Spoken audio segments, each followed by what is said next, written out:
Let's go, girls. Come on. From New York City to Los Angeles, Powered Up with Beck and Franklin is giving women of all ages permission to live the life they've always dreamed of. Why live in black and white when you can choose the brilliance of 3D and Technicolor? Each week, Sandra, Beck, and Linda Franklin and their high-powered guests will be here to cheer you on, to share their challenges, their successes, and what they've learned along the way. It's all about women supporting women. The stories and practical tips on sex, beauty, money, and so much more are designed to help you reconnect to the powerful woman you are. Fabulous knows no limits.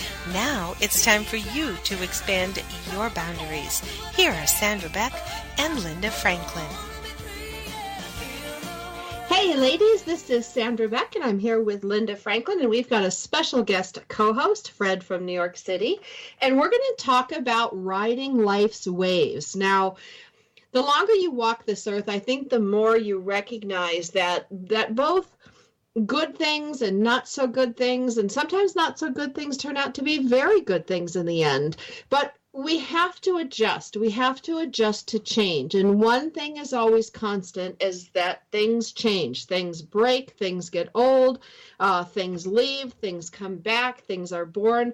You know, life is all about change. And riding life's waves can be such a challenge for most people. But we have come up with the help of some great speakers, great authors, and great guests, some really good ideas on how to navigate these changes and manage these changes so we can sail through them and ride life's waves rather than get bowled over by them. What do you say, Linda? No, I agree 100%. We always say that, we are our own worst enemy, and if we learn how to, stay in a good place, then a lot of these things won't be as devastating to us as they are when we're fighting it. Because life is going to happen. Now, what are you going to do about it? And if you're calm, if you're cool, if you're collected, if you understand, if you're conscious, we talk about that word a lot, then it becomes a lot easier to navigate. And yeah, we want to ride the wave because we're here to do that, and we don't want to keep having the waves knock us down and make it forever hard to get up. So yeah, that's what we want to learn. How do we just ride that wave and, look at life as one beautiful adventure and go from there? I'm going to go over to Fred from New York City. Fred, you have an interesting perspective on life's waves and how you've changed in the past couple years. And I guess, it's probably been always a part of you, but you've really adopted some new practices recently. I'd like to talk about those, if you will. Sure. I find that if you can look at signs to feel where you really are when things are going well, then when things get tough, you're not reacting to them. So an example might be, I think I might have shared with you, I was going to sit in the park and drink my iced tea in the sun before after the gym the other day, and I went to go sit in an empty seat, and this woman just snapped on me, was swearing, cursing, how dare you take my effing seat, didn't you effing see my... And I just turned to her and I really looked in her face. And I don't know why I didn't just back away. Usually I might just walk away. But for some reason I thought I would be better off not walking away. I wasn't really thinking. I put my hands together and I just kept bowing to her, and I kept saying, bless your heart. Bless your heart. She was cursing at me. This is at a big public park in front of a fountain. And finally, she just shifted. And I clearly she was mentally ill, or she was having an extraordinarily bad day. But once she shifted, she apologized, and she knocked over a tea, and she apologized, and she handed it back to me. Then I turned around and walked away, and I sat somewhere else. And ordinarily I wouldn't engage in that, but because my back was turned and I didn't see it coming, I really was kind of cornered, and I couldn't walk away. So I didn't. But I didn't meet her where she was. Does that make any sense? Yeah, absolutely. I mean, she was just filled with bad energy or whatever, all of the issues that she was having personally. She was just raging and wanted to pass them off to you. It's like a football, and you didn't want to pick up the football. So, yeah, I completely understand that. But what about if somebody is, something happened to one of your children, or you were diagnosed with a bad disease, or God forbid, you're in Puerto Rico and you're devastated because the whole country is without electricity and your house was washed away, and you're just standing there and you don't know what the heck to do. How do you ride the wave when it's something that's really bad that's happening to you personally? Anybody? Yeah. Go ahead, Yeah. Sean. Did you have a... Well, I do. I like to step back and not feel anything. And, when you can shut your emotions down for a little bit, you can kind of look around at the scene. And, Linda helped me with this languaging, to watch it like a movie. When I was in some contentious positions in the courthouse with my divorce, and it was really overwhelming, I just kind of shut off that side of myself so that I could just observe. I could just watch what's going around me. And I, watch the attorneys yelling at each other, watching the judge so frustrated with all these papers. And I started seeing them all in a different light. I started to see them as people doing the best they could, handling what they could. And I realized if I had thrown myself into that fray or got involved in all that drama, I would have been swept away too. And I know it's really tough. I've been through an earthquake. I've been through a tornado, really frightening experiences. But I found that if I can retreat into that place, it's a lot less painful or frightening than to go in with all that emotion. You know what? This has been helpful for me, and hopefully it'll be helpful for somebody else. No matter what's being thrown at you, whatever life has put in front of you, I'm looking at it these days as almost like a blessing. It's a test. How are you going to react? And the way you react is going to determine a whole bunch of other things. So I'm very careful to see my reactions and my conscious reactions. I'm not going to the automatic response that I usually would go to, but now I'm really thinking about it in a different way, because I think no matter what life throws at us, it's a learning experience for us to elevate our consciousness, to become better, to become happier, to just look at life as an exciting adventure that we're privileged to be part of. I don't know if that sounds Pollyanna, but no, I think it's great. I think if it's easier for me to be in my happy place when I'm rested and not hungry, and no one's coming at me. But if I can practice being in a higher place when things are good, when other things come, I don't have to react to them as much anymore. So how much do you think of that as maturity, and how much do you think of it as choice? Because in my 20s, I don't know if I would have had the self-control, and now that I'm older and I've kind of walked around the block a little bit, how much is maturity and how much is choice, do you think? I don't think it's maturity at all. I think it's awareness. Maybe awareness is maturity to you, but I had aspects of where I was, where I am now, but now I live in a place. I live in a very different place. in myself. So I don't have to react to things, because I realized what people are doing is they're just reflecting where they are. So I don't have to walk around being affected by where other people are. I can walk around with my intentions and what I want to create and enjoy my day. So no matter what comes, I'm still in my space. You know, I'd like to talk more about that. I need to take us to commercial break shortly. But where you are is not what you're talking about physical being. You're talking about where you are on your path, where you are in your what? Think of myself as on a dimmer switch, right? When I'm hungry, tired, and cranky, my light switch is low.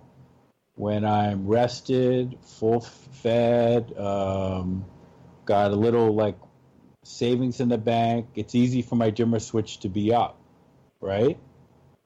But what about learning how to work that regardless of if there's a tornado or regardless of if there's a lot of savings in the bank?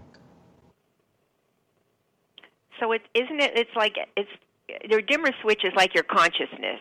So the higher your consciousness can be, the more you're going to be able to ride life's wave and not be affected by every little thing that happens to you as much. Is that kind of right? Yes, or even the big things. Yeah. Sure. I mean, we're all human. So, when I was locked in my house with the dog and friends when Sandy came and there was whitecaps in the street downstairs, it wasn't that wasn't difficult. I was good for 3 or 4 days with no flushing toilets and no running water, we do have our limits. And I realized, wow, you know what? And I'm watching all this other stuff on the news, and I realized, why didn't I just leave? We have a great sponsor today on Powered Up Talk Radio, Organifi. And you can go to Organifi.com to get 20% off your order with code POWEREDUP. Organifi is an organic superfood company that I love and use daily. From their plant-based vitamin-packed protein powder to their green juice, red juice, I get what I need every day without the mess of a juicer, the time it takes to chop, and clean the fruits and veggies, and most importantly, I have the confidence that I know what is going into my body and I'm getting what I need. See, I'm a soul-supporting single mom who cares for my 84-year-old dad and my 2 teen and preteen sons. I'm busy. See, I don't need to thrive. I have to thrive. Because on top of that, I own and run my own business that supports us. Talk about stress. I need these powerful nutrients, antioxidants, and immune-boosting herbs, along with my protein, vitamins, and minerals to knock it out of the park every day, each day. Because if I go down, we all go down. And that's not happening on my watch. And taste, gee, with all the goodness for my body, I don't really care. But I was really surprised to find out how good this stuff is. What a bonus. Try it for yourself and see how you feel. That's Organifi.com to get 20% off your order with code POWEREDUP. Organifi.com, code POWEREDUP. I'm going to take us to commercial break. We're visiting today with Fred from New York City. This is Sandra Beck and Linda Franklin on Powered Up Talk Radio. When we come back, we'll talk more about these concepts of where you are in life, not who you are and what you do, and how to ride life's wave by sitting in the seat. We'll be back after the break. We've got lots more Powered Up with Sandra Beck and Linda Franklin after these messages.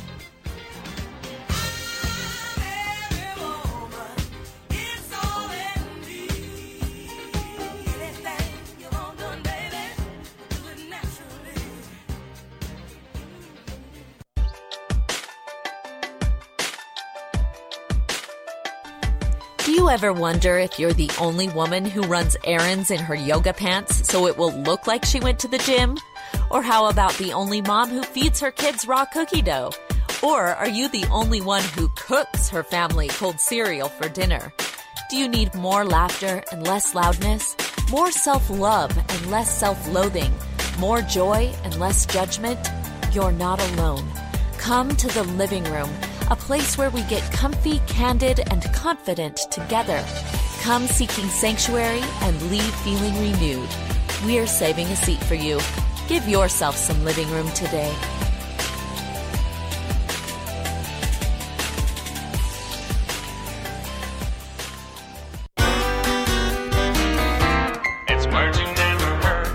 Man cannot live by bread alone. He must have his peanut butter. Peanut butter is a pate of childhood, and it's not just for kids, as dogs love it too. Last night I gave my dog a pill hidden in peanut butter. What's a word for a messy concoction that helps the medicine go down? Sliver sauce. Mice apparently prefer peanut butter to cheese when it comes to luring them into the trap. But there are even more practical uses for peanut butter. Peanut butter contains natural oils, which makes it perfect for removing all kinds of sticky things, like gum stuck in your shoe or in your hair. What's a word for the fear of peanut butter sticking to the roof of your mouth? Arachnophobia. And according to Barry Goldwater, if you don't mind smelling like peanut butter for 2 or 3 days, peanut butter is a darn good shaving cream. It's words you never heard. I'm Carolyn Davidson, and you can have fun challenging your words you never heard vocabulary with my free app, Too Funny for Words.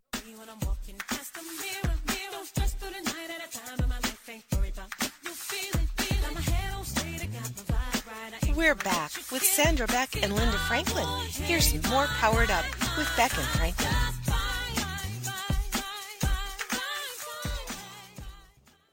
Hey ladies, this is Sandra Beck and I'm here with Linda Franklin and we're visiting with Fred from New York City. And when we went to commercial break, we were talking a little bit about the path, like where you are on the path or where you are in your life. And, we're not talking about economics or status or education levels. We're talking about where you are in whatever it is you're working out. And Fred, you shared with something on the break that I would love to bring for our listeners today about just a very simple illustration of walking down the street and what it looks like in the way that you have found a lot of peace and happiness in your life. Well, an example of being in my space, whether it's with my dog or, if someone's running at you, you see them running down the sidewalk toward you, and let's say they have a big knife or something. When I was younger, I might have, got guarded and put up my arms and stood my ground. And now if you look ahead, you see that coming. You just, cross the street. I don't need to participate in that anymore. And it doesn't pull me in the way it used to, and it doesn't devalue me by not participating in where somebody else is. I'm not a professional. I can't help that person, or I'm not an EMS or an ambulance driver. Yes, I can stop and I can call 911, but I see the difference between being like 20 in your 20s versus now. I don't know. Maybe it is just wisdom, but I think if it's more as realizing maybe it's less ego, or realizing I don't have to participate. It's actually a choice. And just because you can see where someone is, that doesn't mean that's where you are or what you need to co-create with them. Well, and I think that gets down to that core element of, why are we here? What is our purpose? Is our purpose, to save everybody on the planet, to run around and rescue, every dog under the sun? I mean, all these things have crossed my mind over the years. But I know as I've gotten older, I know after I've gotten, walked through a lot of life's changes, I found that asking myself, is this what I'm supposed to do? Am I supposed to engage with this person? Am I supposed to engage in this situation?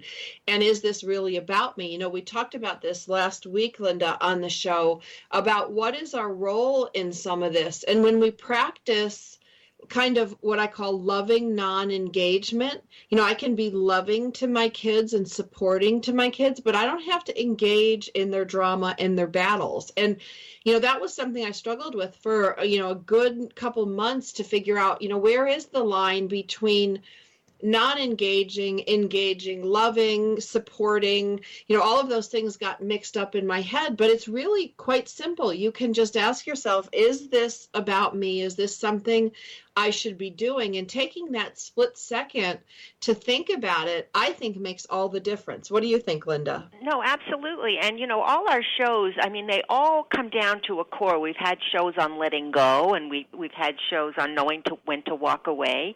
And if it hasn't, we say, is this mine? If it's not yours, then it's a choice. Do you want to engage and have that bad energy coming back you and affect your day, or do you just want to, not? I mean, I think it's self-protection. I think, being in your good place, if we want to just call it a good place of the seat, I think is really, really the most important thing. So we have got enough things that are going to come directly at us. I don't think we have to pick up on other people's lessons because we've got enough of our own. And Sandra, you did that this summer because you told me a story about being on the lake and what you would have done before, and some kids were water skiing without vests or something, and you said, this is what I would have done before, but now I did that. Do you just want to share that quick story? Yeah, it was a very simple thing. I grew up on a country lake, and there's always knuckleheads that come in and they don't practice water safety. And I was a lifeguard for many years, so I can tend to be a water Nazi. I don't want anybody to drown. And the old Sandra would have run out there, made sure everybody was safe, taken charge of the situation, controlled everything, and instead I called the local sheriff. I called him on his boat and said, hey, come on, you got some people down here. They don't know water safety. Somebody's getting really hurt. And I left it at that because I'm not responsible for everyone, but I used to have this kind of Earth Mother fantasy that I was supposed to be responsible for everyone and everything. And there were other parents in the boat. So it was interesting to me that I engaged, but I engaged in a very limited way. I didn't let it ruin my afternoon. I didn't go and have conflict, which I don't like to have. And I thought I handled it in a way that was really good for me. And then I let it go.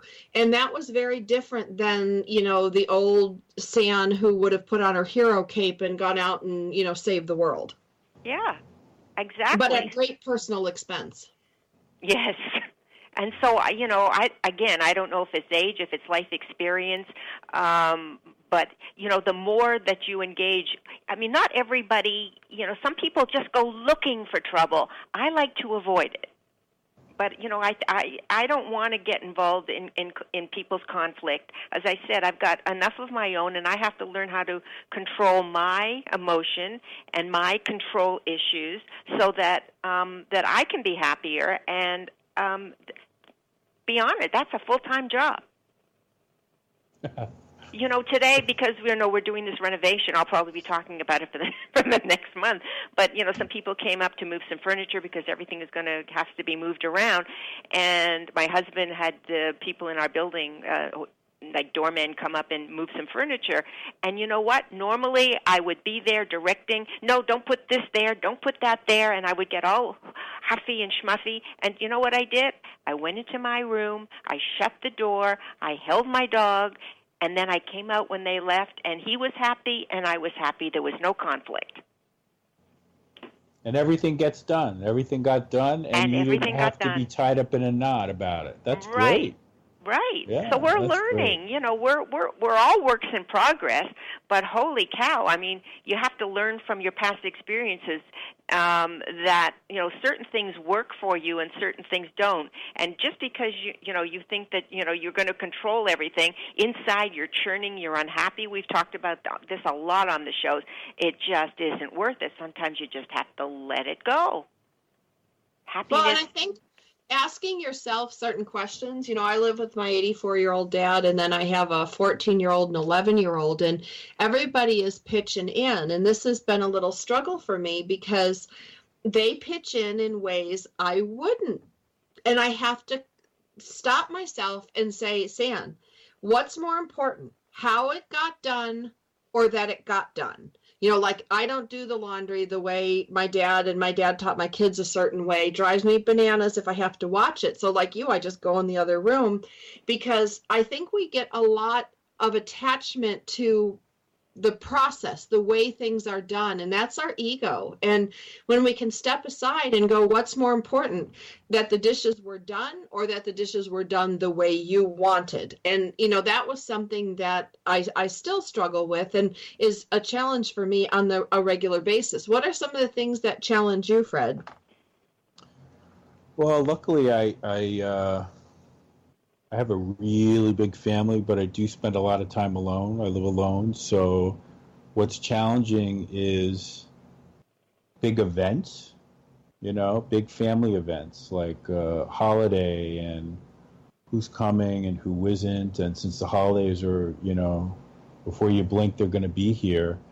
I think that's it, but on a daily basis, it's my dog's behavior reacting to maybe a pet-friendly building where other animals aren't as well behaved.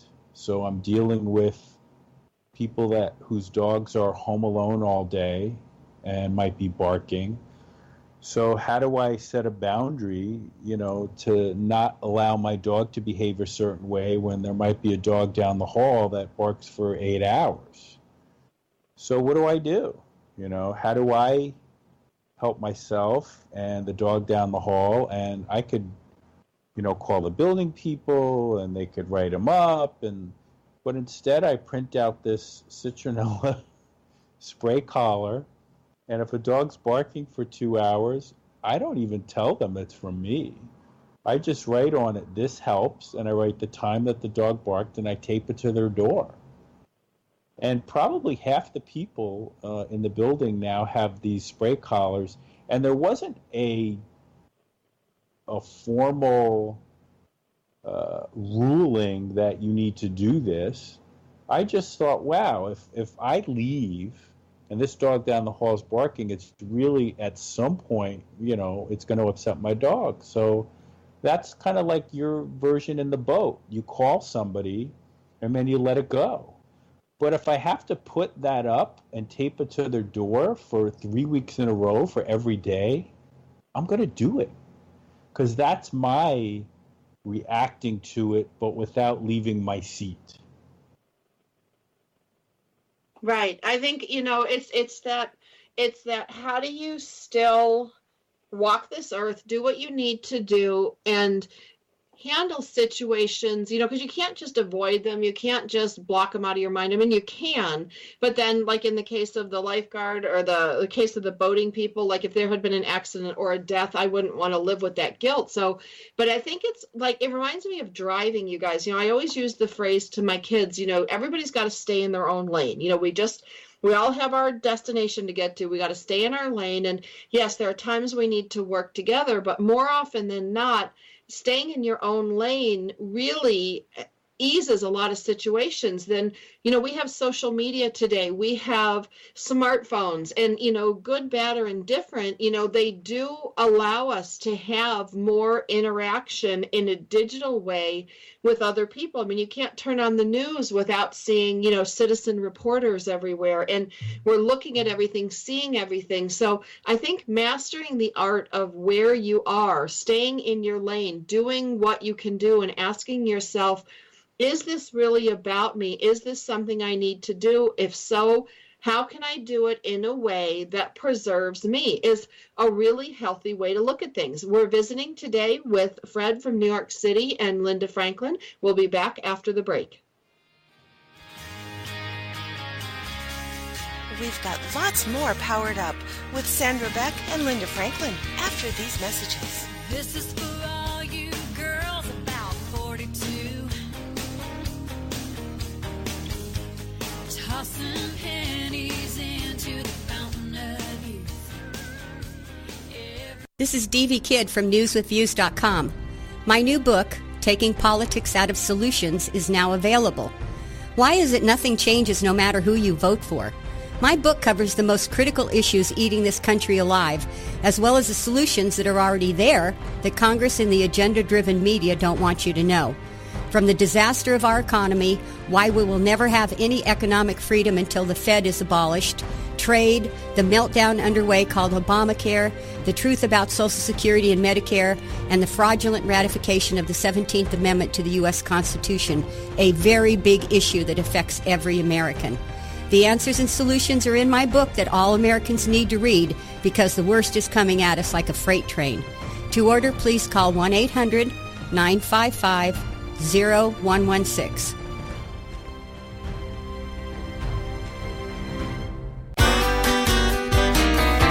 It's words you never heard. Did Scotch tape originate in Scotland? Nope. The popular gift wrapping tape was actually developed right here in the United States. In 1926, the Minnesota Mining and Manufacturing Company, 3M, was being a bit rapacious, trying to save a little scratch or money, and started using a cheaper adhesive on their sticky tape. A Detroit automaker ordered some of this newer, cheaper tape to use for spray painting auto bodies. But the automaker complained because the tape was Scotch, a politically incorrect word that meant cheap or stingy. While the tape didn't have the adhesion to satisfy the automaker, it was hardly a Gifu jet. That's an unnecessary thing. It had many other uses, as we all know. So the tape was kept in production and the name Scotch just stuck. It's words you never heard. I'm Carolyn Davidson, and you can have fun challenging your words you never heard vocabulary with my free app, Too Funny for Words.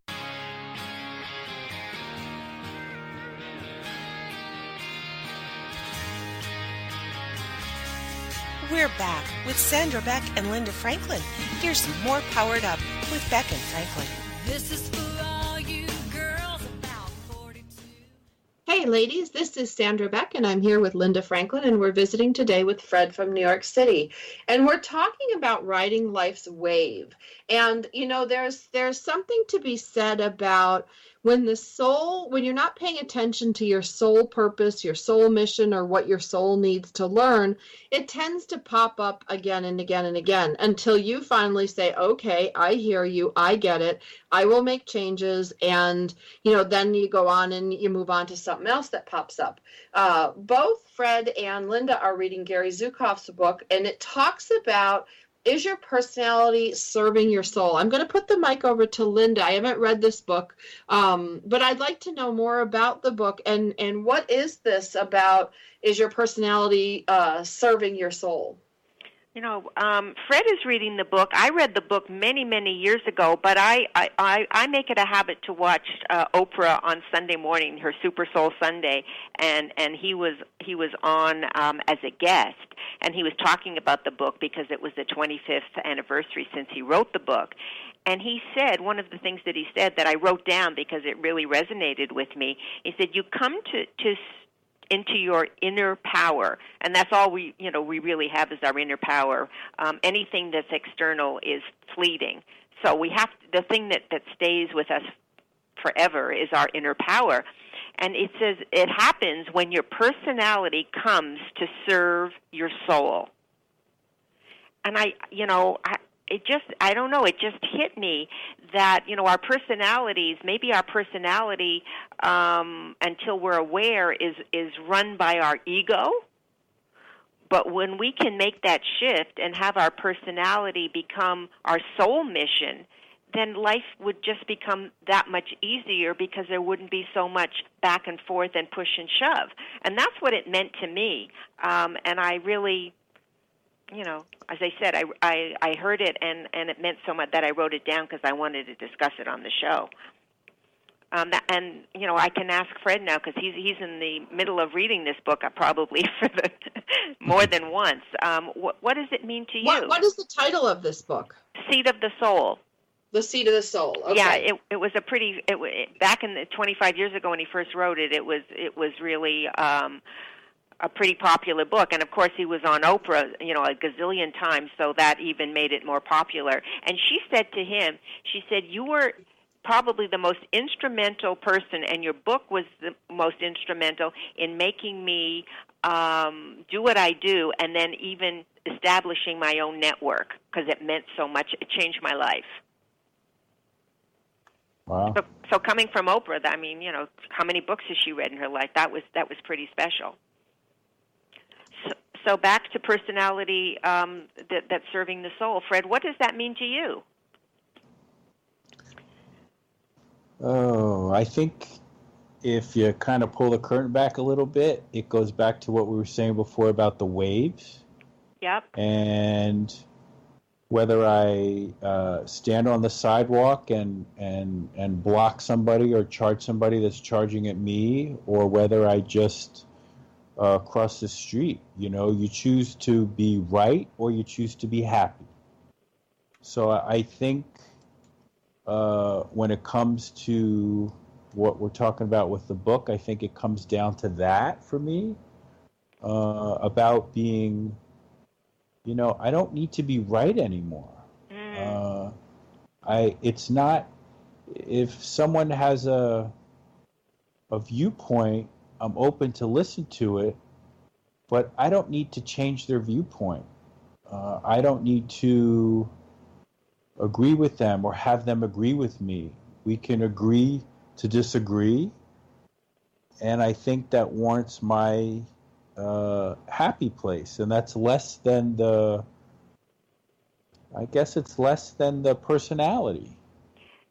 But it's just as exciting because you can tell me your beliefs about a situation or how you would react to a situation, and I can listen to it and take it in or not. And it's okay. You know what I'm thinking as I'm listening to you? Because it's right. You want to be right or you want to be happy. I think the personality, which is driven by the ego, wants to be right. The soul wants to be happy. And the more we can give in to that, and because the soul wants us to be happy and learn our lesson, I think that's the difference. The soul wants us to be happy, and it's not about ego. It's not about being right or wrong. It's about being happy, and the personality is about I'm right, you're wrong. That's ego driven. Maybe we solved the mystery, Sandra. What do you think? Well, I always relate this to kind of what goes on in my household, and I say to my kids, because they're at that really obnoxious age. You want to talk about, having to stay in the seat. I got a teenager and a preteen, boys who always have to be right. And with the advent of Google, Google's like, the delineator, whatever Google says, oh, Google's right. You see us here on Google, so I'm right and you're wrong. And I know that there's a natural power struggle between boys, maybe between all men, but it's funny for me to watch these things because I'll say to them, you guys want to be right or do you want to be in a relationship? Do you want to be right or do you want to like each other? And then I find myself saying, who cares? You can both look at the sky, and if I ask my boys, what color is the sky? One will say light blue, one will say ocean blue, and they'll give me, and they're both right. And the other thing I've noticed about this stuff, and, I think it's funny to watch over time, when you're raising kids, it's like your own personal TV channel if you let it. What they believe at 10 o'clock in the morning may not believe at 2 o'clock. And I may believe them at 10 o'clock, 2 o'clock, and then have another opinion at 4 o'clock. And when we think about most of the things we say, first of all, who cares? Second of all, it doesn't matter. And third, it's probably going to change in 2 hours anyway. So why are we arguing, fighting, looking up on Google, whether it's blue, sky blue, cotton candy blue or ocean blue, it doesn't matter. And we spend all this time being right. And when we do that, we alienate each other. I don't want to talk to Fred if he has to be right all the time. I don't want to talk to Linda if she has to be right all the time, because then there's no room for me, and there's no room for growth, and there's no room for understanding.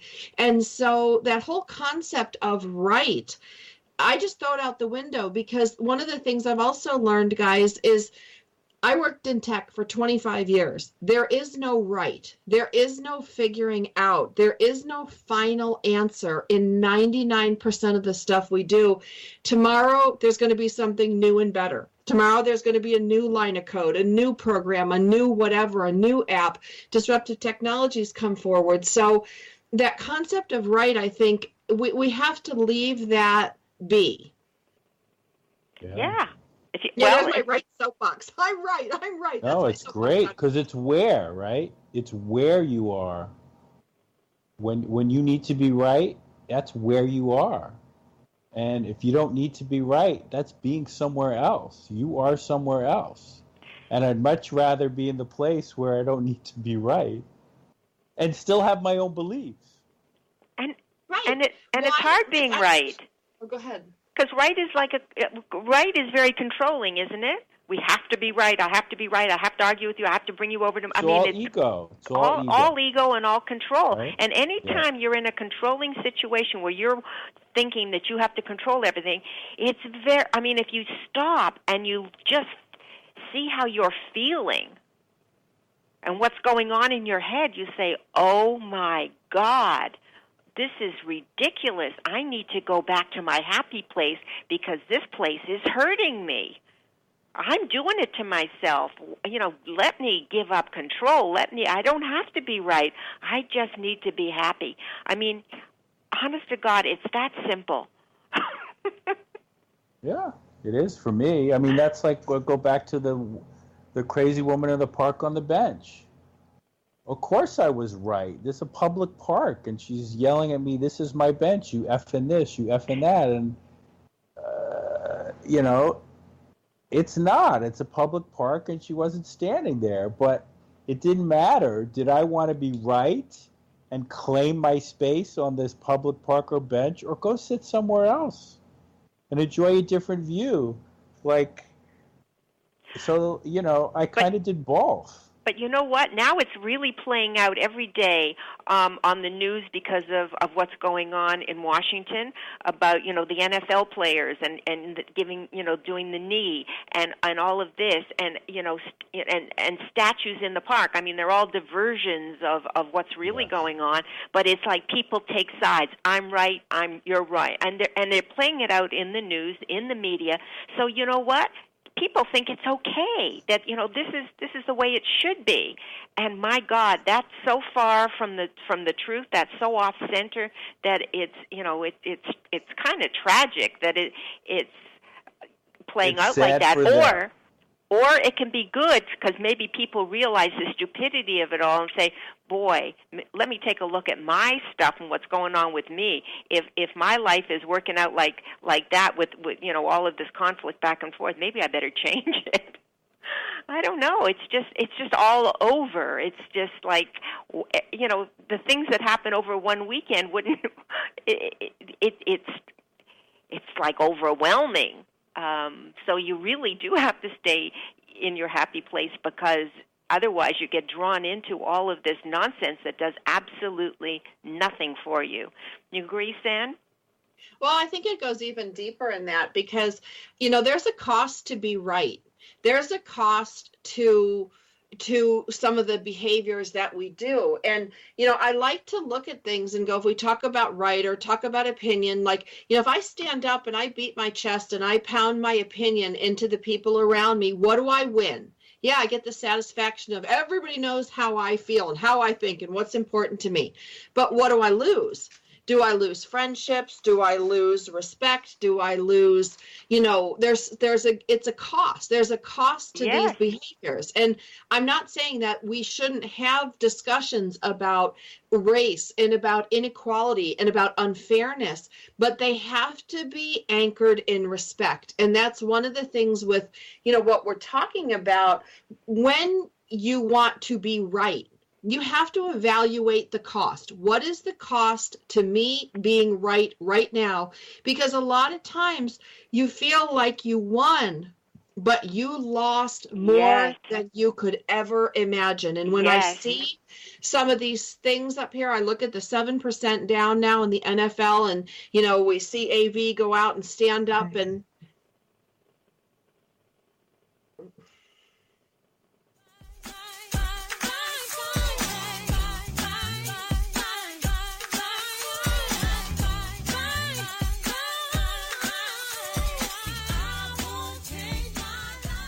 If you're ready for a big change in your work, your career, your happiness, your life, it's time for the $1 Million Mindset with Marla Tabaka. Monday afternoons at 2, 1 Central on TogiNet.com. Marla believes that with the right mindset, anything is possible. Join us as successful life coach Marla Tabaka inspires you and her clients to explore, discover, and live your dreams by developing what she calls the $1 Million Mindset. Marla will inspire you to take action on your dreams and reveal secrets to success that will help you realize your own unique power. Tune into the $1 Million Mindset for heartwarming stories with Marla Tabaka. Learn tips and tricks to building a successful business and unlock the secrets to creating a happier, more balanced life through abundant thinking and attraction power. For more information on the $1 Million Mindset, go to our website, marlatabaka.com. That's MarlaTabaka.com. It's the $1 Million Mindset with Marla Tabaka. Monday afternoons at 2, 1 p.m. Central on TogiNet.com.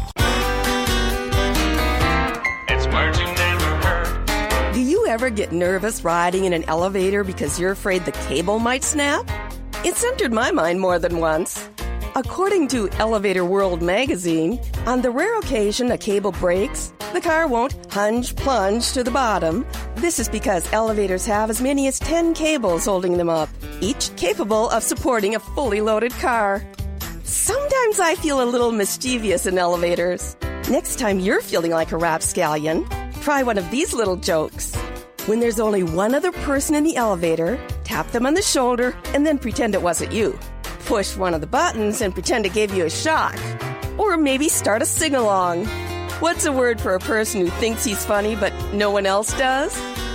Witzelsucht. It's words you never heard. I'm Carolyn Davidson, and you can have fun challenging your words you never heard vocabulary with my free app, Too Funny for Words.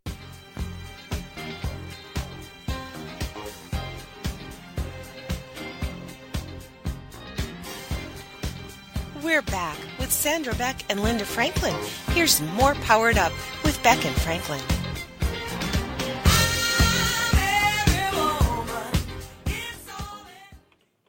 Hey, ladies, this is Sandra Beck, and I'm here with Linda Franklin and Fred from New York City, and we are talking about riding life's waves and how do you best navigate choppy seas. Now, we're in a society right now that is rife with choppy seas. You don't have to do much today to see North Korea, Trump, the administration, the NFL players. Do we stand up, sit down, fight, fight, fight? I feel like I should get my pom-poms out and, cheer every side. But one of the things that I noticed when I stay in my lane, when I just am responsible for who and what and how I want to show up every day, and I evaluate the cost of being right. What am I going to gain? What am I going to lose? It's almost like the Wizard of Oz when the curtain is drawn back and you see, that the wizard, and he's blowing smoke and he's turning the dials and everything is frightening. But at the end of the day, he's just an unhappy little old man behind the curtain. But we all drank the Kool-Aid. We all bought into it. And I see it with our leadership today. I see it with, I think of the Pittsburgh Steelers coach. Who does he think he is having, people sit in the locker room for his agenda or making politics about football? Like, they did not stay in their lane. And, the football player that stood out and exercised his right, he stayed in his lane, evaluated the cost. Who knows? He could lose $1 million or $10 million contract. But we can't just react. We can't just blow up because we feel something. And we also, when we stay in our lane, we can see the magic. We can see the sparkle dust and the unicorns and ponies running around over here while the bombs explode over there. But everybody's so busy fighting over stand up, sit down, fight, fight, fight. Nobody's paying attention. And it's almost like when my kids want something, I got one in the kitchen creating a diversionary tactic while the other one watches something naughty on TV, and then they switch. Yeah, but it's true. And you know what we do as a society and what we do as individuals is we like to focus on other people's issues because it's a lot easier talking about, looking at, being on the side of something that doesn't involve us because then we don't have to reflect on ourselves. So it's a diversion. The whole thing is a diversion, but it's a diversion for us so that we don't have the time to focus on what's good for us, because we're so busy looking at the television and all the other stuff that's going on so quickly that there's no time to work on our own stuff because we're so busy in everybody else's. Well, but there's people who live their lives, and there's people who live their lives on the couch. That was one of the reasons that, I got divorced, among many, is that, my ex-husband made choices that I wouldn't choose. And the friends that we hung with weren't people that I would choose. And I didn't stay in my lane. I hopped right into his lane and made those mistakes. And now when I choose to get together with people, and this is just really funny. I'm sorry. I thought it was hilarious. There's a TV show that everybody was watching in my living room, and I had some of the parents over that I may or may not have aligned with if we all hadn't been in sports together. And everybody was there stuffing chips, stuffing cheese, stuffing pizza. And they started talking about the Miss America, the pageants, she's too thin, she's too fat. And I thought, this is insane. Like, you're on the couch doing nothing. At least these girls are doing something, and everybody's talking about whether they're too fat, too thin, and there's like pizza and chips and soda. I mean, it was like, diabetes blew up in there. And we don't watch our own behaviors when we're focused on everybody else and what they're doing and what the Kardashian ass size is of the day. I mean, we have real problems in this country that we need to solve, and they're not going to be solved by watching TV, eating chips, and debating somebody's bra size. No, it's a diversion. Stay in your lane, focus on your stuff. That's enough of a problem just to focus on your own stuff and work on your own thing so that you can be happy and stay out of everybody else's business. That's my advice. What do you say, Fred? I agree. I think our culture gets very distracted on diversions. I mean, if you pull the curtain back, like your Oz scenario, even to go to a big picture, right?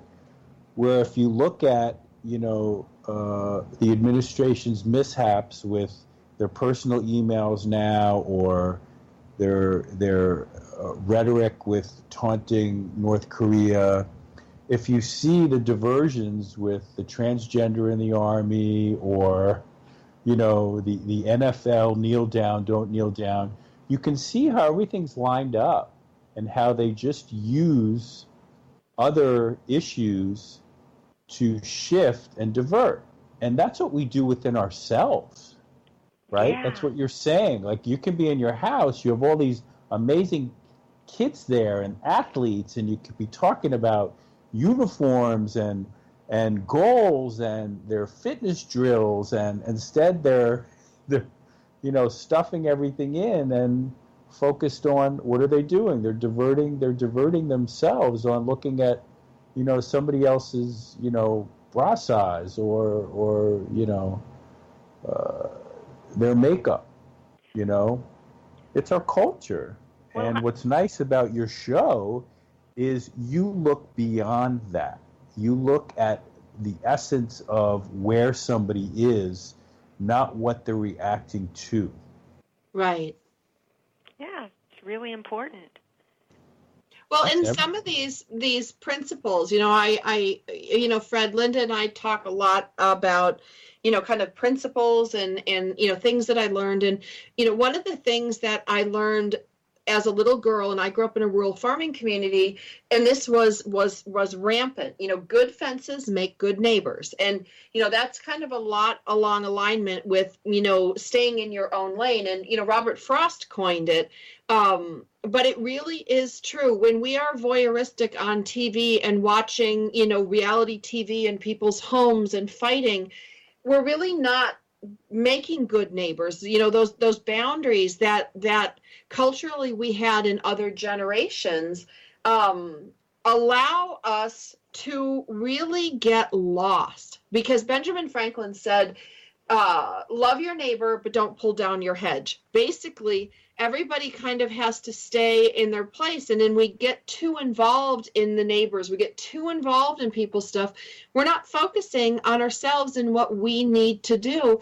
And then you've got these cars driving all over the freeway and they're going to crash. And when crashes happen, we have conflict, we have drama, we have chaos because we're not staying in our own lane.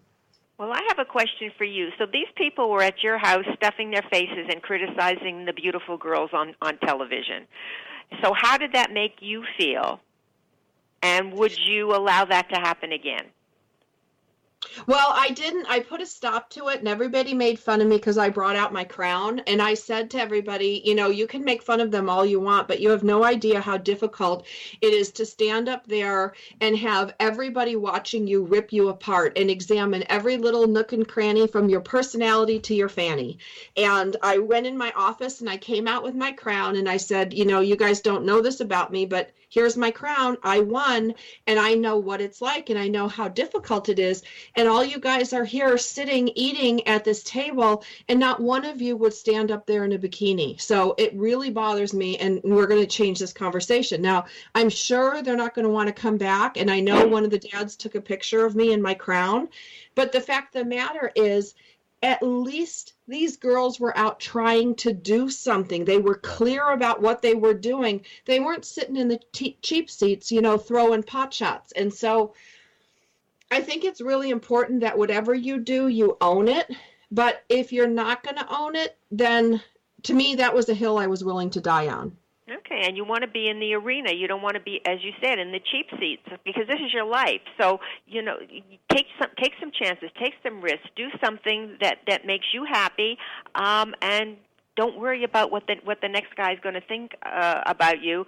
And you know, the neighbors, especially in a small community, they're all in each other's business, and you know, they all want to go as a group because nobody wants to stand out. And you did. You came out in your crown, and I don't know what the reaction was, but you made a statement, and they knew where you stood. Right, and it was something awesome. That's awesome what you did. It was something I was, you know, I evaluated because I really did stand there for a little bit going, how am I going to handle this? What am I going to do? Because the reaction was to scream, shut up, you know, stop stuffing yourselves and making fun of these women. But I didn't, you know, and I had to slow down enough, though, to handle it the way I wanted to handle it. Well, bravo. And it made you happy, right? It did, and I'm glad, you know, and if they post my picture on Facebook as an old woman in a crown, then so be it, because it was all about owning what was important to me and evaluating the cost of opening my mouth. Yeah. It's awesome. Everyone should have a crown. And that's about riding life's wave. Right. And you didn't fall off your board. That's right. And if any of them have the strength you have and integrity, they would love to be around you just because of what you did. Yes, exactly. And anyone of substance, if I was there, I would have called you up the next day and asked you out for coffee. Or tea, or cheese and chips, whatever we wanted to eat. That wasn't the point. The point is of what you did and where you were when you did it. That's awesome. Yes. Well, thank you. Okay, you guys. So I'm going to wrap it up here. We are here today on Powered Up Talk Radio with Fred from New York City and Linda Franklin. And I encourage you guys to go back in time and embrace the concept that good fences make good neighbors. And when you stand up and you open your mouth, evaluate the cost, because there is a cost to being right. There is a cost to speaking up. And there are times that we should be willing and able and happy to pay that cost.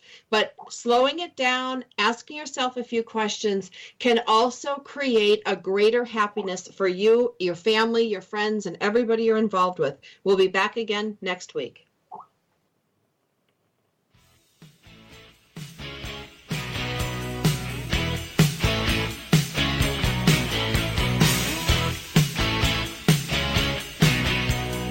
We're so glad you joined us for Powered Up with Beck and Franklin. Sandra Beck, Los Angeles-based single mother and technology company owner, knows what it's like to be fit, funny, and fantastic in your 40s. Linda Franklin, a New Yorker with a successful marriage and